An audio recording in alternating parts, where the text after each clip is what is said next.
아멘. 제가 가지고 있는 책 중에 무릎 부흥이라고 하는 그 기도에 관한 책이 있습니다. 그런데 그 책에 보면 이런 이야기가 있습니다. 그 인도의 기독교 지도자 중에 한 사람이었던 바크트 싱이라고 하는 목사님이 열심히 설교를 하고 있는데, 어떤 남자가, 어떤 한 사람이 천장에 매달려 있는 전구만 뚫어지게 바라보고 있더라는 거예요. 이제 설교를 끝나고 난 다음에 그 사람이 목사님에게 와서, 목사님, 저 전구를 좀 저한테 빌려주셨으면 좋겠습니다. 그래서 그럼 그렇게 하라고 전구를 빼서 그 사람한테 빌려줬습니다. 며칠이 지난 후에 이 사람이 목사님을 다시 찾아왔는데, 와서 하는 소리가 그 전구가 쓸모가 없게 됐습니다. 그러더라는 거예요. 아니, 그 전구 새로 산 지 얼마 되지도 않았는데 왜 그랬을까? 목사님이 그 이유를 알아보려고 그분의 방에 가서 보았습니다. 보고서 그 이유를 금방 알 수 있었다고 합니다. 무슨 일이 있었을까요? 이 순진한 사람이 그 전구를 빼다가 끈으로 묶어서 천장에다가 붙여놓은 겁니다. 그러니까 그 전구가 전원하고 파워하고 연결이 안 됐던 거죠. 그러니까 그 전구에서 불이 나올 리가 없잖아요. 여러분, 우리가 이 이야기를 들으면서 우리가 예수님 믿는다고 열심히 신앙생활하고 있는데,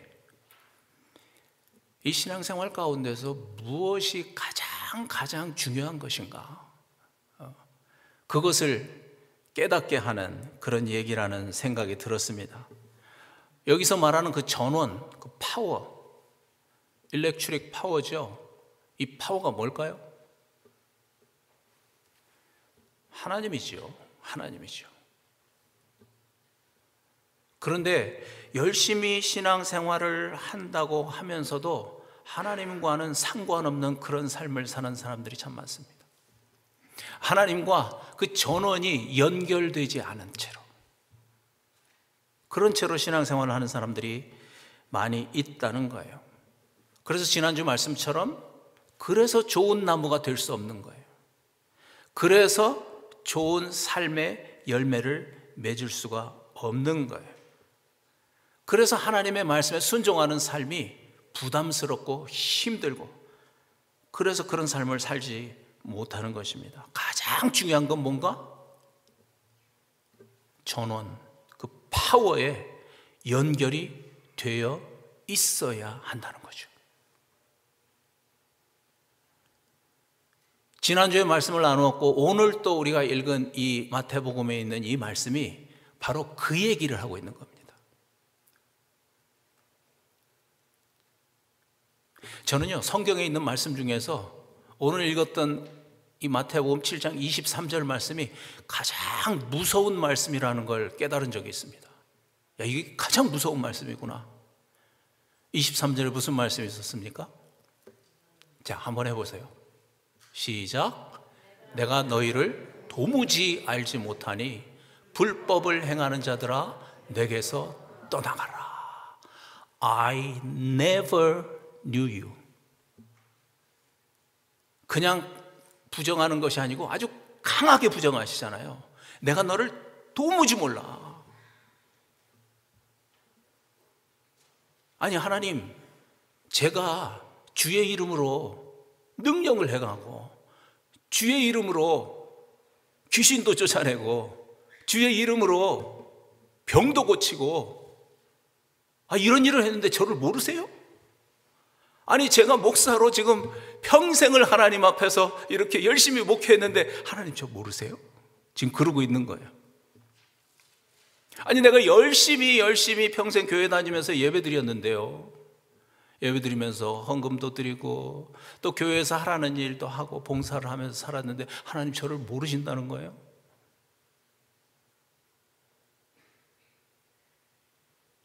그런데 하나님 말씀하시잖아요. I never knew you. 난 너를 도무지 몰라. 불법을 행하는 자들아, 나에게서 떠나라. 여러분, 정말 무서운 말씀 아닙니까? 아니, 이렇게 억울한 일이 어디 있겠어요?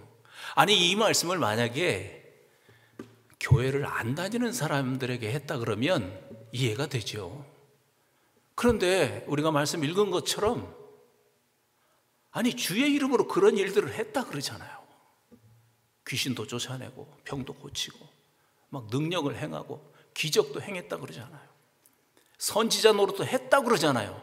그런데 예수님이 모른다고 하시는 겁니다. 여러분, 그래서 이 말씀이 무서운 말씀인 거예요. 그래서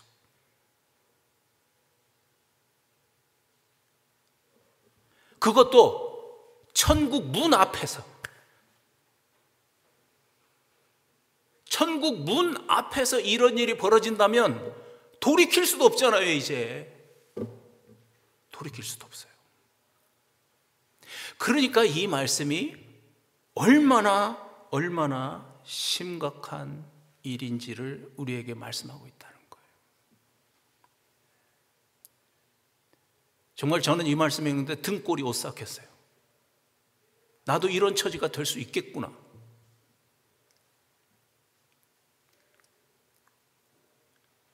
그러니까 이제 우리가 집중해야 될 것은, 포커스해야 될 건 뭐냐면, 어떻게 하면 주님이 나를 안다고 하실까?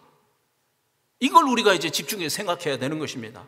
어떻게 하면 주님과 제대로 된 관계를 맺을 수 있을까? 어떻게 하면 그 일렉트릭 파워, 그 전원이신 하나님과 내가 연결될 수 있을까? 그래서 어떻게 하면 하나님의 뜻을 행하는 자가 될 수 있을까? 여기에 우리의 모든 역량을 집중해야 되는 겁니다.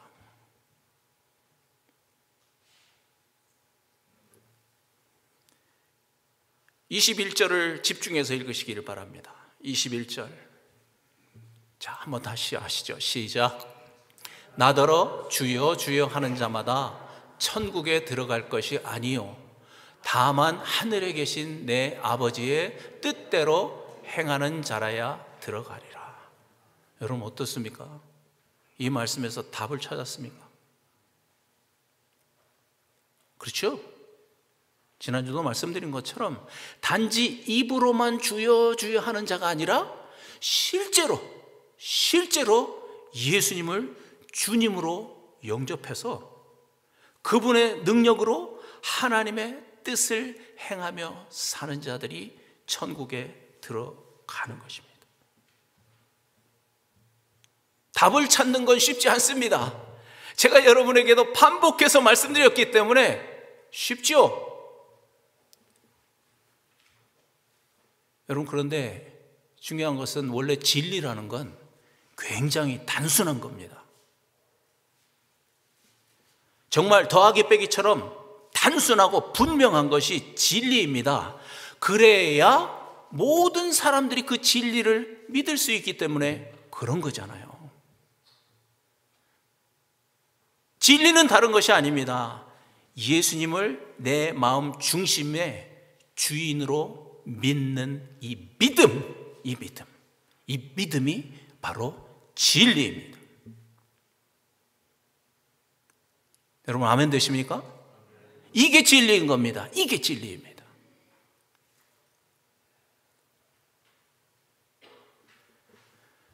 그런데 중요한 것은 왜 사람들이 이렇게 열심히 교회를 다니지만 입으로만 주여 주여 하는 그런 사람들이 될까? 이게 이제 우리의 고민인 거죠. 왜 그럴까요? 성경을 많이 안 읽어서 그럴까요? 기도를 많이 안 해서 그럴까요? 물론 그것도 중요한 부분이긴 하지만 그래서 그럴까요?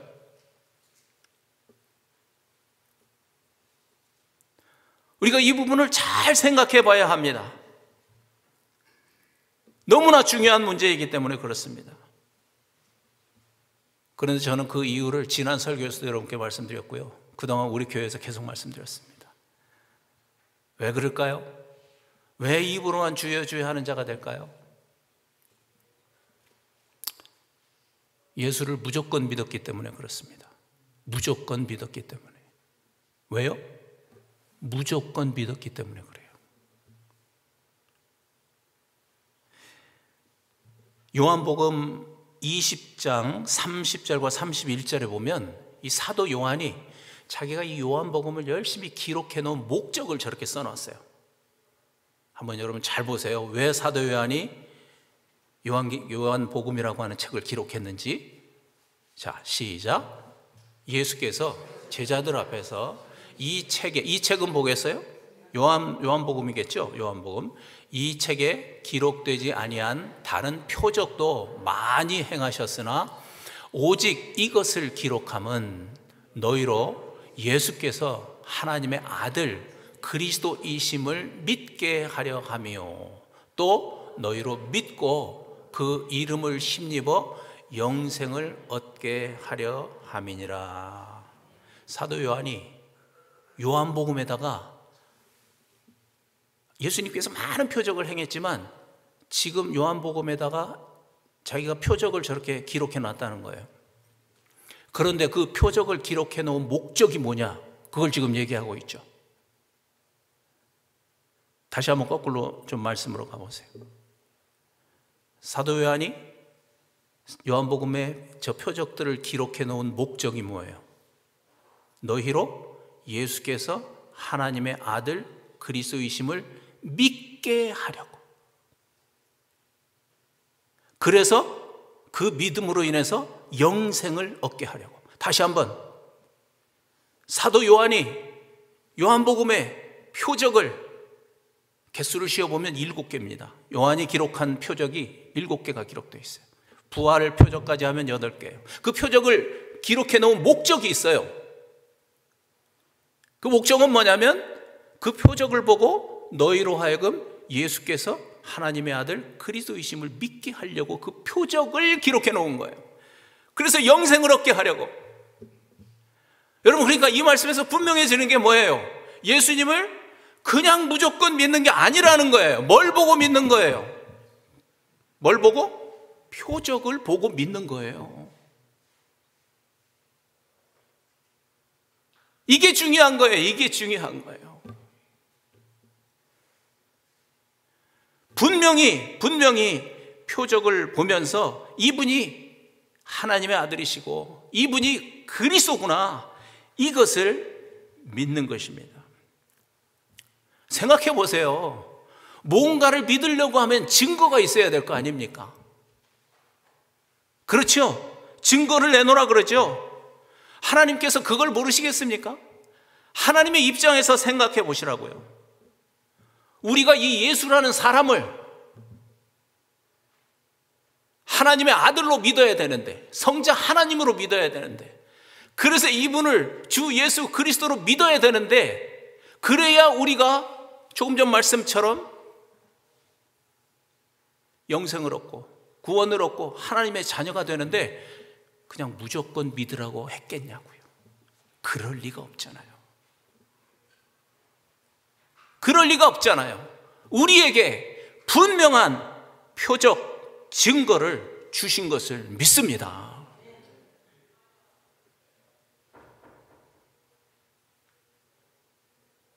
여러분, 이해가 되시죠? 이해가 된다는 말을 성경에서는 아멘이라고 그래요. 맞습니다. 그 뜻이 아멘이에요.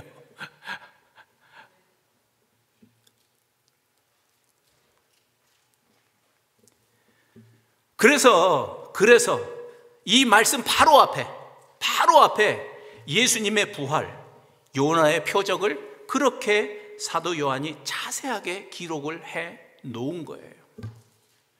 말씀드린 것처럼 예수님께서 7가지의 표적을 행하셨습니다. 그럼에도 불구하고 예수님이 성자 하나님으로서 우리의 주와 그리스도라고 하는 아주 결정적인 표적은 예수님이 마태복음 12장에 말씀하신 것처럼 요나의 표적 밖에는 없다. 부활인 것을 믿습니다. 그것을 우리에게 표적으로 주신 것입니다. 그래서 여러분 제자들 보세요. 제자들도 입으로 주여 주여 하면서 예수님을 열심히 쫓아다녔는데 결국 십자가 앞에서 다 도망가 버렸잖아요. 그런데 그들이 이 요나의 표적, 부활의 표적을 본 이후에는 제자들이 다 순교했다는 것을 우리가 역사를 통해서 알게 되었습니다. 믿음이 이렇게 변한 것입니다.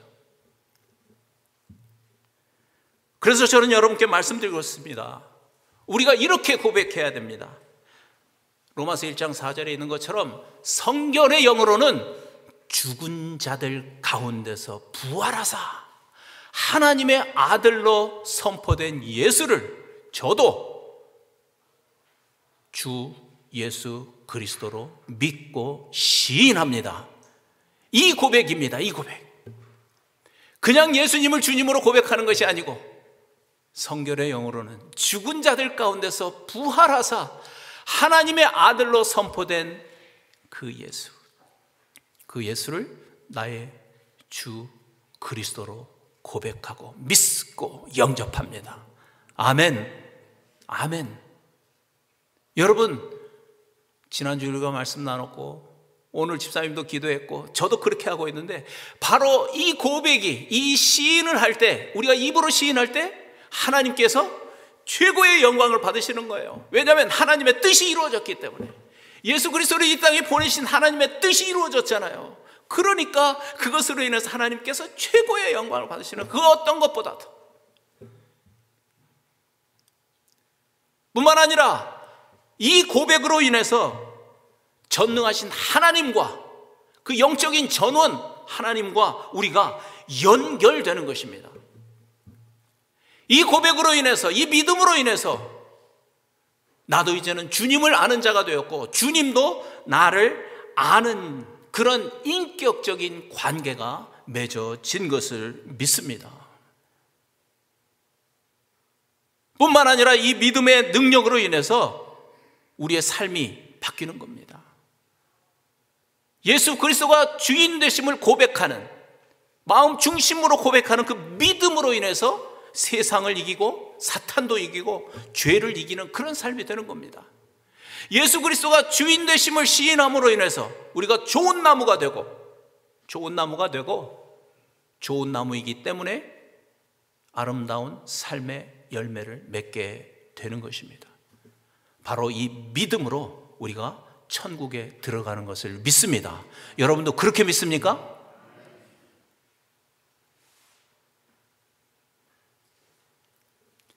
그래서 로마서 1장 5절과 4절, 지난주 우리가 함께 나눴지만 다시 한번 보세요. 요한일서 5장 4절과 5절 말씀입니다. 자, 시작. 무릇 하나님께로부터 난 자마다 세상을 이기느니라. 세상을 이기는 승리는 이것이니 믿음이니라. 예수께서 하나님의 아들이심을 믿는 자가 아니면 세상을 이기는 자가 누구냐? 세상을 무엇으로 이긴다 그래요? 믿음으로 이긴다 그러죠. 여러분, 이 말이 매우 중요합니다. 믿음으로 이기는 겁니다. 다시 말하면 우리의 어떤 인간적인 노력이나 우리의 어떤 선한 성품이나 아니면 우리의 지혜나 우리의 능력으로 세상을 이기는 것이 아니라는 거예요. 돈을 많이 벌어서 세상을 이기는 거 아니에요. 공부 많이 해서 세상 이기는 것 아닙니다. 오직 믿음으로 이기는 것입니다. 오직 믿음으로. 어떤 믿음으로 이기는 거죠? 예수께서 하나님의 아들이심을 믿는 그 믿음으로 이기는 거예요.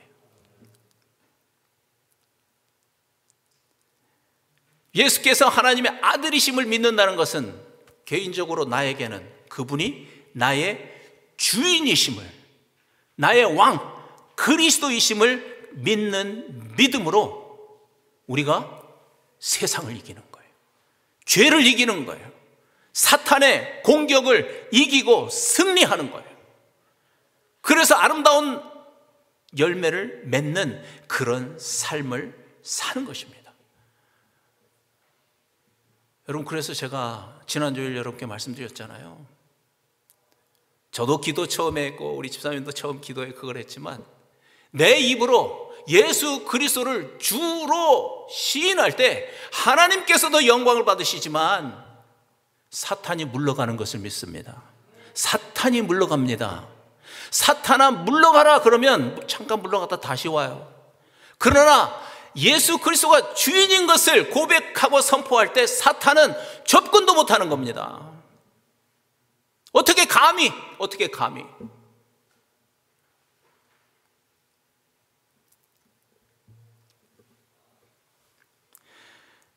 그래서 지난주일 빌립보서 2장 11절 말씀, 이것을 그냥 머릿속에만 넣어놓는 게 아니고 입으로 매일매일 시인하고 고백하라고 제가 여러분께 말씀드렸어요.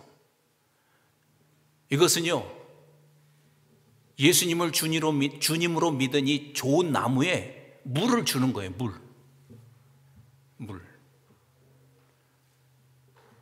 나무를 심고 물을 안 주는 사람이 있습니까?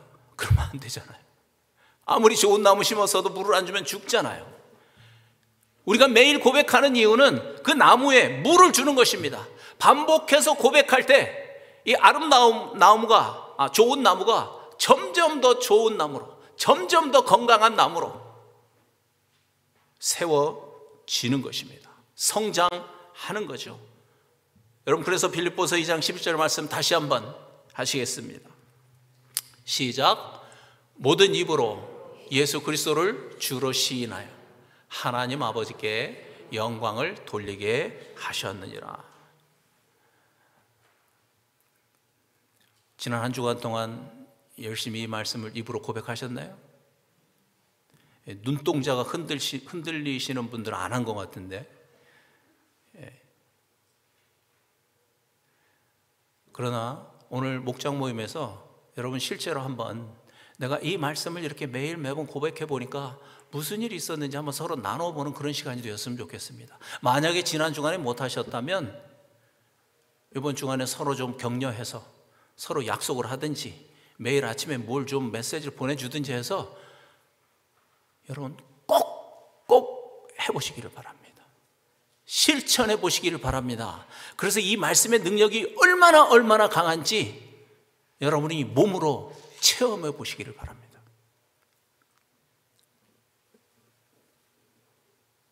그런데 이렇게 우리가 입으로 이 빌립보서 2장 11절 말씀을 계속해서 시인하고 선포할 때 우리 안에서 일어나는 일이 있다고 이어지는 빌립보서 2장 13절에서 말씀하고 있습니다. 자, 이 말씀도 그래서 잘 보셔야 합니다. 한번 보실까요? 시작. 너희 안에서 행하시는 이는 하나님이시니 자기의 기쁘신 뜻을 위하여 너희에게 소원을 두고 행하게 하시나니. 여러분, 이 말씀 많이 들으셨죠? 기억하고 계시죠? 그런데 지난번에는 제가 이 말씀만 똑 띄어서 여러분께 말씀드렸는데 지금 빌립보서 2장 11절 말씀과 연결해서 이 말씀을 생각해 보니까 이 말씀의 뜻이 더 분명해졌습니다.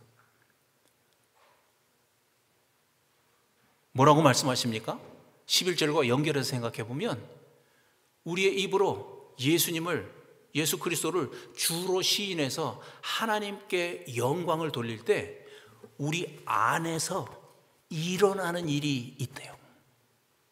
우리 안에서 어떤 일이 일어난대요. 너희 안에서 행하시는 일은 하나님이시니, 우리 안에서 하나님께서 뭔가를 하신대요. 무슨 일을 하신다고 그랬어요? 자기의 기쁘신 뜻을 위해서 우리에게 소원을 주신대요. 그리고 그 소원을 이룰 수 있는 능력도 우리에게 주신대요. 이것이 우리가 우리의 입으로 예수 그리스도를 주인으로 시인해서 하나님께 영광을 돌릴 때 우리 안에서 일어나는 일이라고 지금 말씀하고 있는 거예요. 우리 안에서 이런 일이 생기는 거예요. 그래서 이제는 입으로만 선포하고 끝낼 것이 아니라 입으로 시인하고 선포해서 하나님께 영광을 돌렸다면 이제는 우리 마음을 잘 살펴봐야 합니다. 아시겠죠? 이제 한 단계 더 나갔어요. 우리의 마음을 잘 살펴봐야 합니다. 말씀하신 대로 하나님께서 하나님의 뜻을 이루기 위해서 우리의 마음속에 소원을 주신다잖아요. 소원, 영어로는 will, 의지를 주신다 하잖아요. 그러니까 그것이 무엇인지 우리가 살펴봐야 될 거 아닙니까?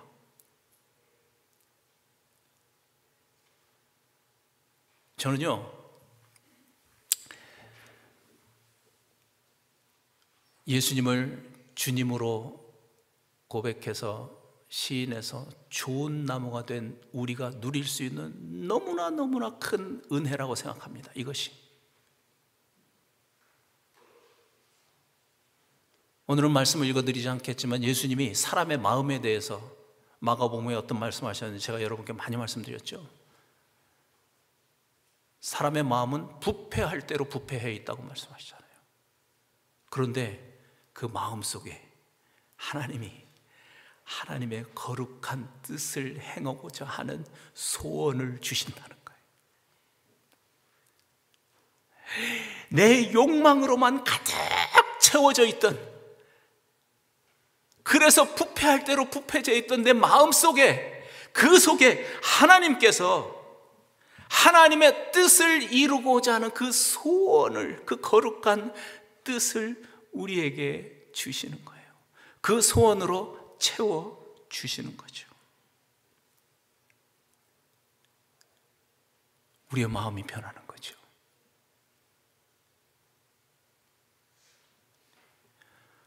여러분, 눈에 보이는 것만 기적이 아니라, 저는 눈에 보이지 않지만 우리 안에서 일어나는 바로 이것이 저는 기적이라고 믿습니다. 이게 기적입니다.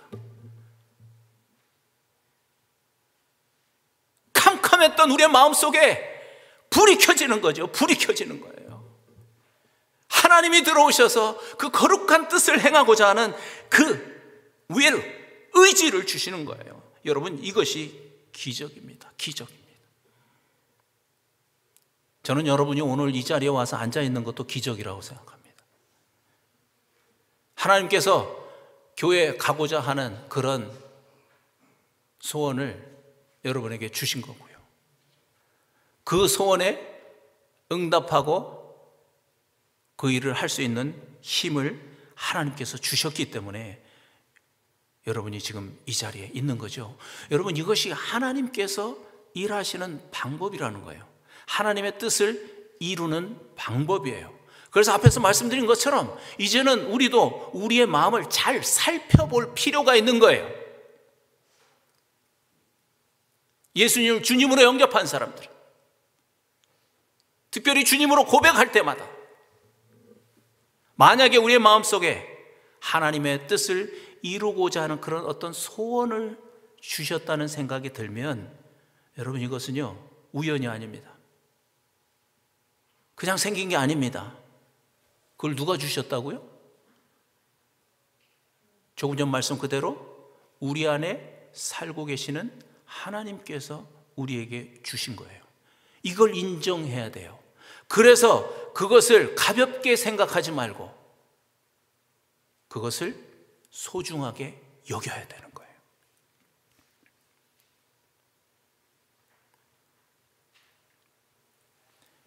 그런데 그런 질문이 생길 수 있어요.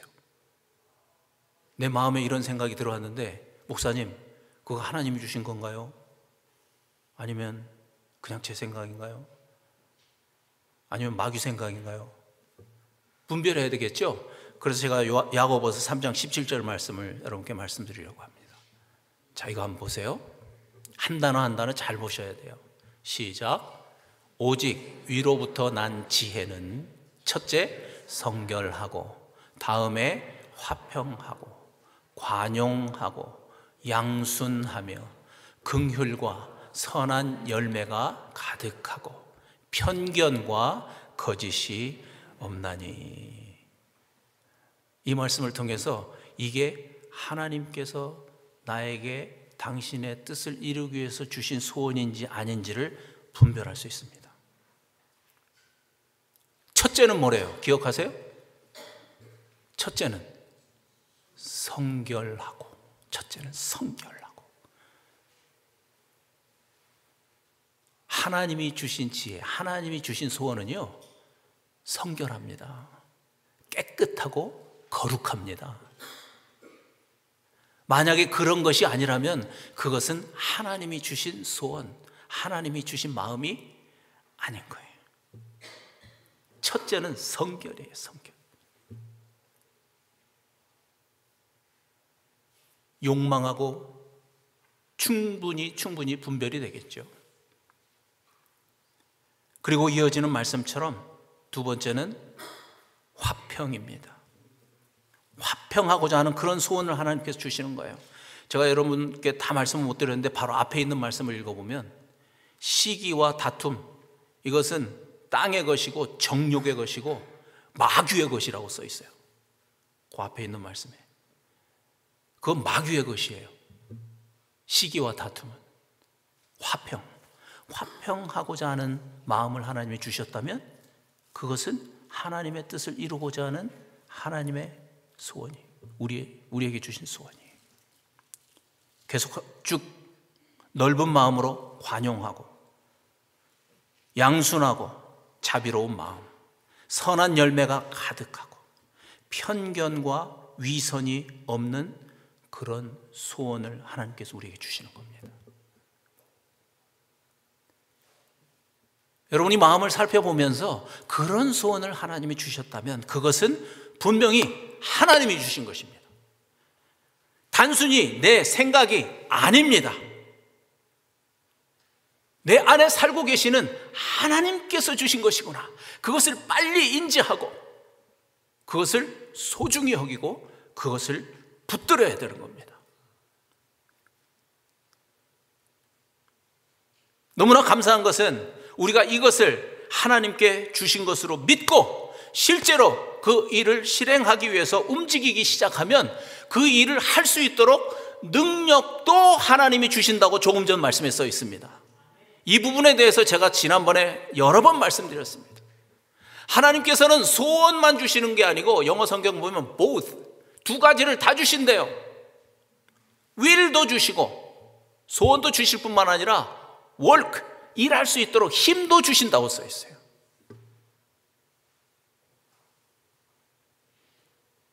그래서 결국 나를 통해서 하나님의 그 거룩하신 뜻, 그 뜻을 이루어 가시는 것입니다. 좋은 나무가 낸 나를 통해서 하나님께서 이렇게 아름다운 열매를 맺게 하시는 것입니다.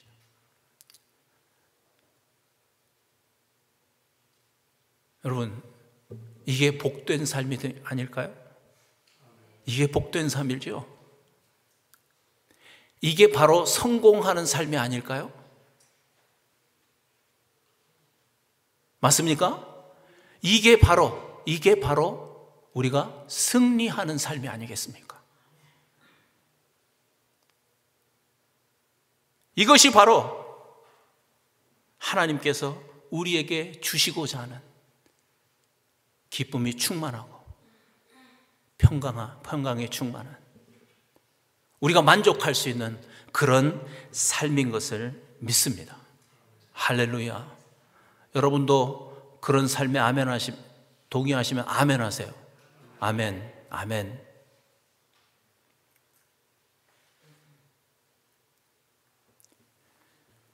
우리는 이 부활을 증거로 내 죄 때문에 십자가에서 죽으신 그 예수님, 나의 주인으로 영접하고 시인한 것 밖에는 없는데 하나님께서 우리에게 이 놀라운 복을 주시는 것입니다.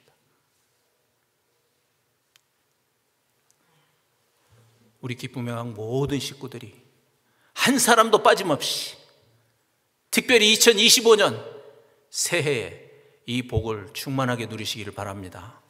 할렐루야. 이 시간 우리 일어나시